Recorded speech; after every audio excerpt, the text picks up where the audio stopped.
Hai, bismillahirrahmanirrahim. Assalamualaikum warahmatullahi wabarakatuh dan selamat sejahtera. Baik murid-murid, okey, masih lagi dalam subjek matematik tingkatan 1, bab 6 persamaan linear. Kita sambung subtopik 6.2 persamaan linear dalam dua pemboleh ubah video bahagian yang kedua. Okey, sebelum ni kita dah belajar apa itu persamaan linear dua pemboleh ubah dengan memenuhi 3 syarat. Yang pertama, mesti diwakili dengan dua pemboleh ubah ataupun dua huruf. Kemudian syarat yang kedua, setiap pemboleh ubah mestilah kuasa tertingginya hanyalah satu. Dan yang ketiga, mesti ada tanda kesamaan. Okey, baik, untuk bahagian 2 ini, cikgu akan terangkan untuk standard pembelajaran 6.2.3 dan 4. Okey, untuk subtopik terakhir 6.2 ini kita akan lihat bagaimana untuk menentu dan menjelaskan penyelesaian yang mungkin bagi persamaan linear dalam dua pemboleh ubah dan seterusnya bagaimana untuk mewakilkan persamaan linear dalam dua pemboleh ubah secara graf. Baik, menyelesaikan persamaan linear dalam dua pemboleh ubah. Cuba kita perhatikan situasi bagi 3 orang murid ini. Baik, murid yang pertama, dalam minggu ini saya telah habis membaca sejumlah 7 buah novel dan buku cerita untuk program Nilam. Okey, bolehkah kamu meneka bilangan novel dan bilangan buku cerita yang saya baca? Okey, sekarang ini kita tak tahu novel dan buku cerita berapa murid pertama ini baca. Jadi murid India dan murid pelajar Cina lelaki ni dia berfikir, adakah sebuah novel dan 6 buah buku cerita? Yang lelaki ni pula mungkin 2 buah novel dan 5 buah buku cerita. Jadi daripada soalan yang ini, budak perempuan yang Melayu ini, dia telah menerbitkan satu persamaan, persamaan linear dua pemboleh ubah. Maksudnya, dua pemboleh ubah itu iaitu novel dan buku cerita. Nilai yang kita tak tahu. Jadi dia boleh jadi sama ada satu novel atau 6 buku cerita. Mungkin 2 novel, 5 buah buku cerita. Atau mungkin 3 novel. Okey, 3 novel dan juga 4 buku cerita. Jadi banyak penyelesaian untuk selesaikan nilai bagi novel dan buku cerita itu. Jadi persamaan yang boleh dibentuk berdasarkan situasi atas ini. Okey, situasi atas ni kita boleh nyatakan kat sini persamaan dia ialah X tambah Y sama dengan 7. X ini adalah buku novel. Okey, Y ini adalah buku cerita. Yang pasti murid ini dia baca jumlah dia adalah 7 buah buku. Itu sama dengan 7. Jadi kita kena carilah. Kita nak cari sekarang ni macam mana nak selesaikan persamaan linear, iaitu kita nak cari nilai X dan juga nilai Y ni. Macam mana kita nak cari nilai X dan nilai Y? Jadi persamaan linear dua pemboleh ubah mempunyai banyak pasangan penyelesaian. Okey, kalau macam ini baru 2 kan. Satu sama ada 1, 6. Lagi satu 2, 5. Mungkin tadi macam cikgu cakap tadi 3 dengan 4. Jadi dia banyak penyelesaian. Okey, kita nak lihat macam mana kaedah untuk menyelesaikan persamaan linear dalam dua pemboleh ubah. Maksudnya kita nak cari nilai X dan juga nilai Y. Okey, kalau sebelum ini persamaan linear satu pemboleh ubah, kita nak selesaikan persamaan linear dalam satu pemboleh ubah, kita guna 3 kaedah. Yang pertama, kita gunakan konsep kesamaan. Okey, kemudian kita guna kaedah cuba jaya. Dan yang ketiga, kita boleh guna kaedah pematahbalikan. Okey, untuk penyelesaian penyelesaian melibatkan pemboleh persamaan linear dalam dua pemboleh ubah, kita ikutkan 3 langkah ini. Yang pertama, langkah yang pertama, pilih suatu nilai bagi satu daripada pemboleh ubah. Kemudian yang kedua, kita gantikan nilai itu ke dalam persamaan linear. Dan yang ketiga, selesaikan persamaan itu untuk mencari nilai pemboleh ubah yang satu lagi. Baik, contoh soalan diberi kat sini, 2X tambah Y sama dengan 6. Dia suruh tulis 3 pasangan penyelesaian yang mungkin. Maksudnya kita kena tulis 3 pasangan yang mungkin.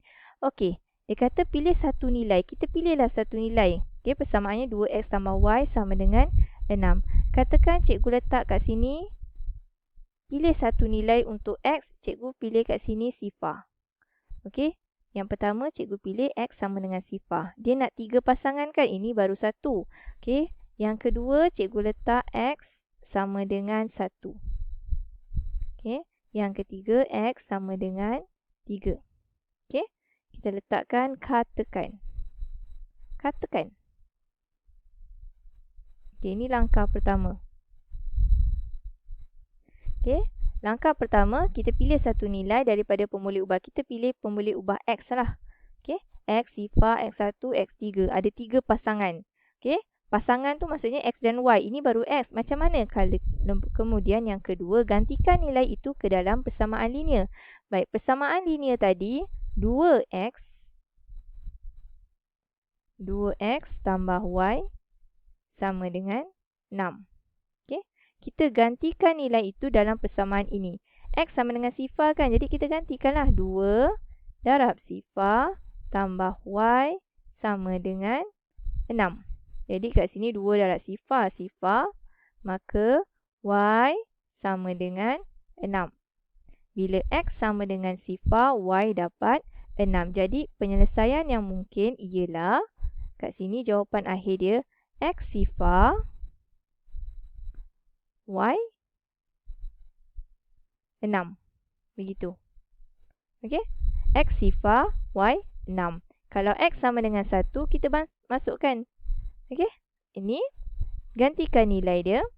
Tulis mula persamaan tu.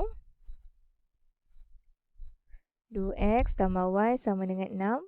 Okey, gantikan X sama dengan 1. X ni 1 bermaksud 2 darab 1 tambah Y sama dengan 6. 2 darab 1, 2 tambah Y sama dengan 6. Jadi, Y sama dengan, sini 2 tambah bawa kanan jadi tolak. 6 tolak 2. 6 tolak 2, 4. Jadi, pasangan yang kedua kita dapat apabila X sama dengan 1, Y sama dengan 4. Begitu. Okey? Kemudian yang terakhir, X sama dengan 3. Kita boleh letak apa saja. Kita pilih saja apa saja nombor, kita gantikan masuk untuk cari pasangan dia. 2X tambah Y sama dengan 6. Gantikan masuk nilai X, 3. 2 darab 3 tambah Y sama dengan 6. Jadi 2 darab 3, 6. Tambah Y sama dengan 6. Y sahaja. 6 tolak 6. Okey. Tambah depan, bawa kanan jadi tolak. Jadi Y sama dengan sifar. Jadi pasangan yang ketiga iaitu apabila X sama dengan 3, Y kita akan dapat sifar. Okey. Jadi kat sini kita lihat ada 3 pasangan. Yang pertama, pasangan yang pertama X sifar, ataupun kita boleh buat dalam bentuk begini. Sifar 6. Yang kedua 1, 4. Dan yang ketiga 3 sifar. Ada 3 pasangan. Dia nak 3 pasangan. Kalau dia nak 2, buat 2 je lah. Pilihlah X sama dengan sifar dan X sama dengan 1 saja. Yang ni tak perlu. Okey, sebab dia nak 3 pasangan, kita buat 1, 2, 3. Pasangan tu maksudnya XY lah. XY, XY, XY. Kita letak saja apa saja. Pilih saja apa saja nilai. Gantikan masuk dan kita pasangkan dia. Okey, padankan dia berdua begini. Okey, boleh? Senang kan? Yang penting kamu pilih nilai, gantikan masuk. Yang ni penting. Yang ni kita dah belajar konsep kesamaan. Gantikan masuk. Lepas tu ubah kiri, ubah kanan, ubah tanda dia. Okey? Okey, kita lihat soalan seterusnya. Osman telah membeli 5 helai jersey pasukan harimau dan jersey pasukan kancil. Maksudnya jumlah dia adalah 5. Berapakah bilangan jersey yang mungkin dibelinya bagi setiap pasukan? Jadi, jumlah bagi jersey harimau dan jersey pasukan kancil, X tambah Y, kita tahu nilai dia X tambah Y 5. Kita katakan X itu untuk pasukan harimau dan Y untuk pasukan kancil. Jadi kita nak tahu berapa bilangan jersey pasukan harimau dan berapa bilangan jersey pasukan kancil supaya kita dapat nilainya 5. Katakan cikgu letak kat sini, kita mulakan dengan X sama dengan 1. Okey, ataupun X sama dengan sifar lah. Takkanlah, kalau sifar ni maksudnya tak beli apa-apa kan, jadi kita tak boleh guna sifar. Dia mesti ada nilai. Baik, kita mulakan dengan 1. 1 pasukan harimau, jersey pasukan harimau maksudnya untuk jersey pasukan kancil berapa? Kalau sini 1, jumlah dia beli 5. 5 tolak 1, mestilah sini 4. Begitu. Nampak? Boleh kan kita lengkapkan ni? Baik, katakan kita letak jersey pasukan harimau 2. Kalau 2, jumlah dia 5. Maksudnya pasukan kancil, jersey pasukan kancil mestilah 5 tolak 2, 3. Kalau yang ni 3, sini mesti 2. Kalau sini nilai dia 4, pasukan kancil mesti 1. Nampak? Bila kita tambahkan kedua-dua jersey ni, kita akan dapat nilainya 5. Okey, berapakah bilangan jersey yang mungkin dibeli oleh setiap pasukan? Jadi kita kena buat kotak macam ni lah. Maksudnya kalau pasukan harimau 1, pasukan kancil mestilah 4 helai. Okey, sebab tu kita buat kotak X sama dengan 1. Okey, untuk kancil X sama dengan 4. Ataupun kita nak masukkan sini. Kan ni X sama dengan 1, kita letaklah sini. X tambah Y sama dengan 5. Ni nak kira satu-satu tau. Okey. X sama dengan 1. Jadi kita letak X sama dengan 1. Maksudnya, okey, Y sama dengan 5 tolak 1. Tu yang kita akan dapat 4. Ni. Okey, ni cikgu contoh bagi buat 1 untuk yang ni. Kita masukkan nilai. Kalau X sama dengan 2, masuklah sini X sama dengan 2. Sebab tu 5 tolak 2 dapat 3. Begitu.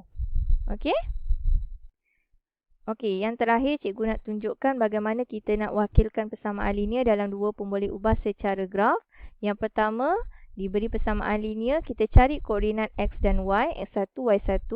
Kemudian kita lukiskan paksi X dan paksi Y. Dan kemudian kita tandakan. Lepas tanda, kita plotkan dua titik itu.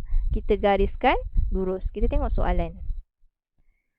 Okey, contoh soalan. Lukis graf untuk mewakili setiap persamaan linear berikut berdasarkan nilai X yang diberikan. Okey, dia bagi persamaan X tolak Y sama dengan negatif 2. Okey, dia dah bagi kotak sebegini. Okey, X dia dah bagi sifar 1, 2, 3, 4, 5. Y ini macam mana kita nak cari nilai Y? Kita gantikan masuk nilai seperti tadi cikgu terangkan. Okey, katakan yang ni X sama dengan 1 kan? X1, apabila X1 kita masukkan persamaan, tengok warna merah di sini. Okey, X tolak Y sama dengan negatif 2. Kita salin semula persamaan. Dan kita masukkan nilai X ni, nilai 1. Nampak X dia 1. Kita masukkan sini X 1. 1 tolak Y sama dengan negatif 2. Kita selesaikan. Okey, bawa ke kiri, bawa ke kanan tu. Tukar tanda dia dapat Y sama dengan 3. Okey, kemudian yang ni pun sama. X sama dengan 2. Okey, kita gantikan masuk dalam persamaan X sama dengan 2. Okey, ni X sama dengan 2. Kita akan dapat Y sama dengan 4. Bila kita selesaikan kesemua ini, okey, kita dah cari macam kaedah tadi. Kita akan dapatkan koordinat XY iaitu 02, 13, 24, 35, 46, 5, 7. Kemudian kita plotkanlah. Yang pertama sifar 2. Sifar 2 di sini. Okey, yang kedua ialah 13. 13 di sini. Yang ketiga, okey, yang ketiga ialah 2, 4 di sini. Okey, kemudian 3 pergi kepada 5. Kemudian 4 pergi kepada 6 sini. Dan yang terakhir 5, 7. Kita plotkan dia. Dan yang terakhir kita ambil pembaris, kita gariskan lurus. Kita ambil pembaris, kita garis sambungkan ke semua titik ni. Kita akan dapat begini. Okey, bisikkan sikit. Okey, nampak tak garisan kuning ni? Dah selesai. Inilah persamaan linear dua pemboleh ubah bagi kaedah graf. Kita lukiskan graf daripada persamaan X tolak Y sama dengan negatif 2. Yang penting kamu masukkan nilai, cari. Dia dah biasanya dia akan bagi nilai X. Kamu hanya perlu cari nilai Y, gantikan masuk nilai ikut persamaan. Sebab tu dalam bab 1, penting untuk belajar tanda-tanda negatif positif ni. Okey, kalau ni negatif Y sama dengan negatif 3. Sebab tu negatif 1. Jadi negatif 1 darab Y kita bawa ke kanan jadi bahagi. Sebab tu negatif 3 bahagi negatif 1 dapat 3. Okey, kamu kena banyak buat latihan untuk lukis graf ini. Okey, itu saja. Terima kasih. Assalamualaikum. Bye.